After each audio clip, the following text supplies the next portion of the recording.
জানো, পুরাণে একমাত্র দেবতা আছেন যিনি শুধু ভক্তি নয়, সরাসরি কর্ম দেখে বিচার করেন, তিনি শনিদেব। অনেকে ভাবে শনি মানেই দুর্ভাগ্য, কিন্তু সত্য হল শনিদেব আসলে ন্যায়ের দেবতা। তিনি বলেন, যে যেমন কাজ করবে সে তেমনই ফল পাবে। ভালো কাজ মানে উন্নতি, মন্দ কাজ মানে শিক্ষা। অন্যান্য দেবতা ভক্তি দেখে বর দেন, কিন্তু শনি দেব আবেগে প্রভাবিত হন না, তিনি শুধুই কর্মফল দেন। তাই রাজা, দরিদ্র, দেবতা, দানব, শনির সামনে সবাই সমান। তিনি কোনো পক্ষ নেন না।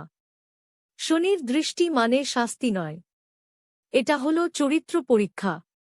তোমার ভেতরের সত্যটাই সামনে আসে।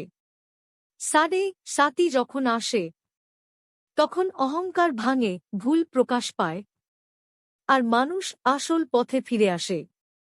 যাদের কর্ম সৎ, শনি দেব তাদের ভাগ্য, সম্মান ও উন্নতি 10 গুণ বাড়িয়ে দেন। এই জন্যই শনি দেবকে বলা হয় কর্মফলের দেবতা। তিনি কারও শত্রু নন, তিনি ন্যায়ের প্রতীক।